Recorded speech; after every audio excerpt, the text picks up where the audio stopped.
Glosario Psicopatología 1. Demente y algo más. Vamos a continuar con una explicación relacionada con la pregunta de qué es normal versus qué es anormal y cómo podríamos explicarlo mejor con el uso de otros términos y no con esta dicotomía. Bienvenidos, no olviden darle like. El primer término que vamos a revisar tiene que ver con adaptación. Cuando nos referimos a ello, estamos hablando de un proceso dinámico. Una persona responde al medio ambiente y a los cambios que ocurren en este. Por ende, la mayoría de nosotros estamos inmersos en un medio ambiente cambiante. El responder a esas demandas implica un proceso de adaptación, por lo cual la capacidad para modificar la conducta y así enfrentar los requerimientos del ambiente se constituye en el eje fundamental del proceso adaptativo. La adaptación a una situación es influida por las características personales y el tipo de situación. El término se emplea con frecuencia en un sentido biológico darwiniano. Nuestro siguiente concepto en este glosario va a ser afrontamiento. El afrontamiento se refiere a enfrentar las dificultades.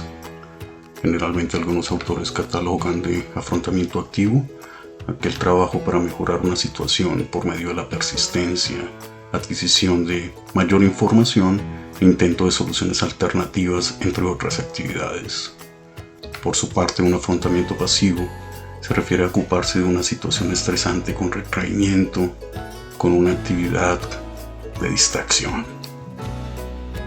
Afrontamiento.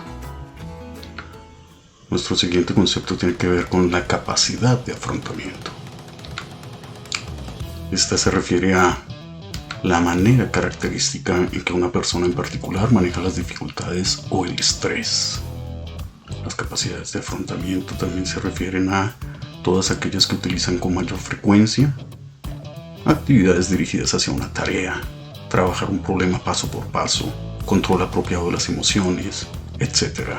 Esto se denomina tener unas, comillas, buenas capacidades de afrontamiento. Nuestro siguiente concepto o constructo tiene que ver con clasificación. Cuando nos referimos a clasificación nos referimos a un sistema jerárquico de categorías que se basa en la relación o supuesta relación entre los objetos que se van a clasificar. Es una forma de entender y mirar el mundo. Ninguna forma es perfecta, esta es una más.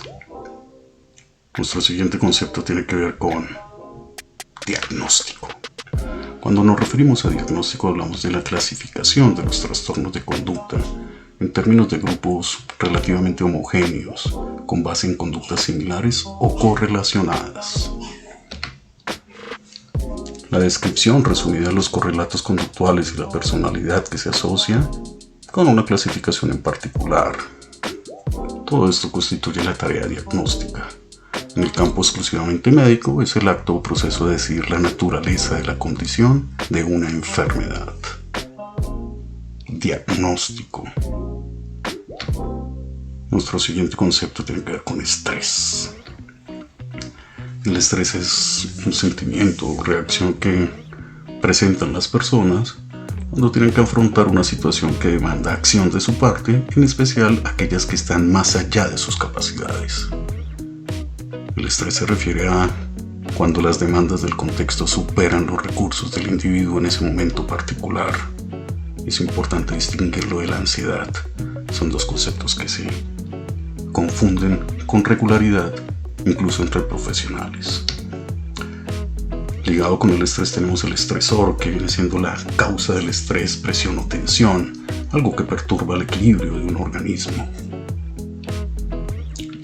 Otro tipo de estrés corresponde al estresor psicosocial, que es el sentimiento de que el estrés se origina en las relaciones con otras personas de nuestro ambiente. Estrés. Otro término que se ha utilizado de manera indiscriminada a lo largo del estudio de lo psicopatológico es el término lunático. Se empleaba en el pasado para describir a las personas con sus facultades mentales alteradas. La palabra proviene obviamente de luna, que se refiere a la antigua creencia de que quienes son dementes estaban atraídos por ella. Lunático. Nuestro siguiente concepto tiene que ver con resiliencia. Se refiere a la capacidad de recuperarse después de un estresor, esto es, de funcionar de manera eficaz en situaciones en las que otros podrían desarrollar conductas desadaptadas. Hasta aquí nuestro glosario número 1, de mente y algo más. Salud y psicopatología.